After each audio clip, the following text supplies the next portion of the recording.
જરા વિચારો, આપણે ફક્ત થોડા શબ્દો લખીએ અને બૂમ, એક આખી તસવીર કે પછી એક વિડિયો આપણી આંખો સામે બનીને તૈયાર.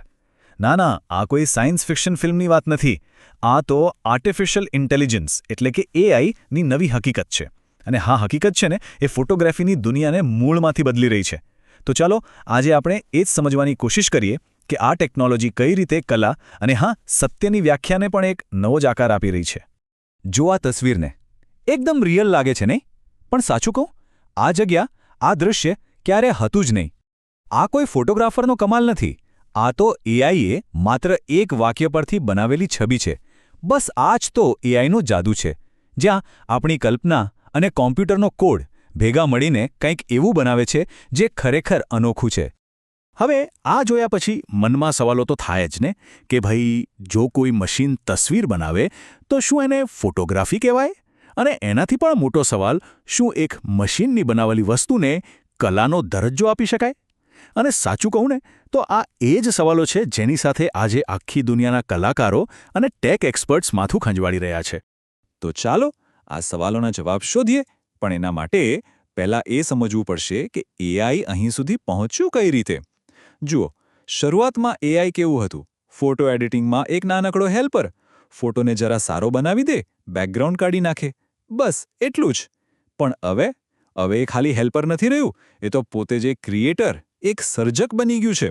એવું સર્જક જે ખાલી શબ્દોથી આખીને આખી દુનિયા ઊભી કરી શકે છે. આ બધી ક્રાંતિની પાછળ જે ટેકનોલોજી છે ને, એનું નામ છે જનરેટિવ એઆઈ. હવે આ શું છે? સમજો કે આ એક એવો સ્ટુડન્ટ છે જેણે લાખો કરોડો તસવીરો અને લખાણો જોઈ વાંચી લીધા છે. અને પછી એ બધું શીખીને એ કંઈક એવું નવું બનાવે છે જે દુનિયામાં પહેલાં ક્યારે હતું જ નહીં. એટલે કે એ ખાલી કોપી નથી કરતું, એ તો નવું સર્જન કરે છે. ઓકે, તો જનરેટિવ એઆઈ શું છે એ તો સમજાઈ ગયો. પણ સવાલ એ છે કે કલાકારો અને ફોટોગ્રાફરો આનો ખરેખર ઉપયોગ કેવી રીતે કરી રહ્યા છે? ચાલો હવે એ જોઈએ કે આ નવા ટૂલ્સ એમના કામ કરવાની રીતને કેટલી હદે બદલી રહ્યા છે. અને અહીં એક મજેદાર વાત છે. આપણને એમ લાગે કે બધા એઆઈથી નવી તસવીરો જ બનાવતા હશે, પણ એવું નથી. ઝેનફોલિયાનો એક સર્વે કહે છે કે મોટાભાગના પ્રોફેશનલ ફોટોગ્રાફર્સ હજુ પણ એઆઈનો ઉપયોગ નવી તસવીરો બનાવવા માટે નથી કરી રહ્યા. એ લોકો એને એડિટિંગ અને શાર્પનિંગ જેવા નાના-મોટા કામ માટે વાપરે છે. લગભગ 34% લોકો તો માત્ર ફોટોની ક્વોલિટી સુધારવા માટે જ એઆઈ વાપરે છે. એટલે કે અત્યારે એઆઈ એક ક્રિએટર કરતાં વધુ એક પાવરફુલ આસિસ્ટન્ટ જેવું કામ કરી રહ્યું છે. આજે માર્કેટમાં જાતના એઆઈ ટૂલ્સ આવી ગયા છે, દરેક કામ માટે અલગ. જેમ કે કોઈ પ્રોફેશનલને ફોટોની બારીકમાં બારીક ડિટેલ પર કામ કરવું હોય તો એના માટે ટોપાઝ લેબ્સ છે. વળી સોશિયલ મીડિયા માટે ફટાફટ કંઈક બનાવવું છે તો પિક્સેલકટ જેવી એપ્સ છે જ. અને રેમિની જેવી એપ્સ તો જૂના ઝાંખા પોર્ટ્રેટમાં પણ જાણે કે જીવ પૂરી દે છે. ટૂંકમાં જેવું કામ એવું ટૂલ. અને સ્ટોરી અહીં પૂરી નથી થતી. વાત ખાલી ફોટા સુધી સીમિત નથી. હવે તો પિકા લેબ્સ અને રનવે જેવા પ્લેટફોર્મ્સ છે જે એક સ્થિર ફોટાને હલતો ચાલતો વિડીયો બનાવી શકે છે. અથવા તો એનાથી પણ આગળ. આપણે ફક્ત થોડાક શબ્દો લખીએ અને એમાંથી આખો વિડીયો તૈયાર.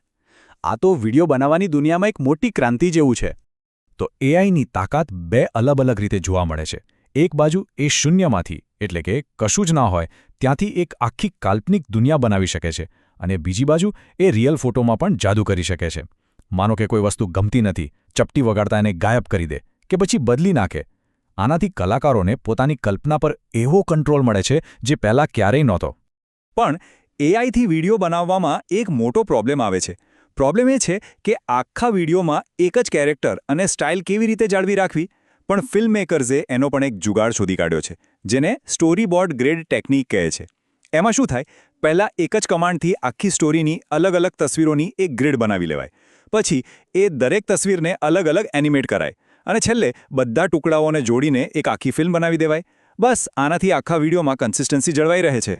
પણ જુઓ, આ ટેકનોલોજી જેટલી પાવરફુલ છે એટલી જ ખતરનાક પણ છે. કારણ કે આનાથી એક બહુ મોટો સવાલ ઊભો થાય છે, સત્ય અને પ્રમાણિકતાનો. વિચારો, જો મશીન એટલી રિયલ દેખાતી તસવીરો બનાવી શકે તો પછી આપણે જે જોઈએ છે એના પર ભરોસો કઈ રીતે કરીશું? અને આ વાત હું જ નથી કહેતો. યોંગ કાઈ ચેન નામના એક રિસર્ચર આ જ વાત પર ભાર મૂકે છે. એમનું કહેવું છે કે એઆઈની તસવીરો એટલી અસલી હોઈ શકે છે કે સાચું શું અને ખોટું શું એનો ભેદ પારખવો લગભગ નામુમકિન બની જાય. હવે જરા વિચારો, જર્નાલિઝમ અને ઇતિહાસ જેવા ફિલ્ડ માટે આના કેવા ગંભીર પરિણામો આવી શકે છે. અને આ જે વિવાદ છે ને, એ કોઈ નવો નથી. 2018માં તો એઆઈએ બનાવેલું એક પોર્ટ્રેટ ક્રિસ્ટીઝ જેવા મોટા ઓક્શન હાઉસમાં વેચાયું અને ભારે ચર્ચા થઈ. પછી 2023માં તો એક ફોટોગ્રાફરે જાણી જોઈને એક એઆઈ તસવીરથી મોટો એવોર્ડ જીત્યો અને પછી બધાની સામે એ એવોર્ડ ઠુકરાવી દીધો. કેમ? જેથી આ મુદ્દા પર એક ડિબેટ શરૂ થાય. આ બધી ઘટનાઓ એ જ બતાવે છે કે એઆઈ કલાની દુનિયાને કેવી રીતે હલાવી રહ્યું છે. અને આ ખાલી વાતો નથી. પેલી જે પહેલી એઆઈ આર્ટવર્ક હતી ને, એ ખબર છે કેટલામાં વેચાય? $4,32,500. આ રકમ બતાવે છે કે માર્કેટ હવે મશીનથી બનેલી કલાને કેટલી સિરિયસલી લઈ રહ્યું છે. અને આનાથી પેલો પ્રમાણિકતાનો સવાલ હજી વધુ ઊંડો બને છે. જો મશીનની કલા લાખોમાં વેચાય તો પછી માણસનું શું? માનવ કલાકારનું શું થશે? આ સવાલ આપણને એક નવી જ ડિબેટ તરફ લઈ જાય છે કે આખરે આર્ટિફિશિયલ ઇન્ટેલિજન્સ છે શું? કલાકાર માટે કેમેરા કે બ્રશ જેવું એક સાધન, કે પછી એક પાર્ટનર, કે પછી એક કોમ્પિટિટર? ચાલો આને જરા સમજીએ. આ બંને વચ્ચેનો મુખ્ય તફાવત છે ને, એ કેમ અને અનુભવનો છે. એક માણસ, એક કલાકાર પોતાની લાગણીઓ, પોતાના જીવનના અનુભવો અને કોઈક સંદેશો આપવાના ઈરાદાથી કંઈક બનાવે છે. એ તો કંઈક નવું કરવા માટે નિયમો તોડવાથી પણ નથી ડરતો. જ્યારે એઆઈ શું કરે છે? એ તો બસ એને જે લાખો કરોડો ડેટા શીખવવામાં આવ્યો છે એમાંથી પેટર્ન શોધીને કામ કરે છે. એની પાસે પોતાની કોઈ લાગણી કે અનુભવ નથી. એટલે જ ક્રિએટિવ લોકો માટે આ ટેકનોલોજી એક સિક્કાની બે બાજુ જેવી છે. એક બાજુ ફાયદા જ ફાયદા, નવા આઈડિયા મળે છે, કામ ફટાફટ થાય છે. પણ સિક્કાની બીજી બાજુ પણ છે. આનાથી કલાકારની પોતાની મૌલિકતા, એની નોકરી અને વર્ષોની મહેનતથી શીખેલી સ્કિલ્સ પર પણ ખતરો મંડરાઈ રહ્યો છે. તો સવાલ એ છે કે હવે કરવું શું? આ નવી દુનિયામાં સાચો રસ્તો કયો છે? સારી વાત એ છે કે એક્સપર્ટ્સ આ પડકારનો સામનો કરવા માટે કેટલાક નક્કર ઉપાયો બતાવી રહ્યા છે.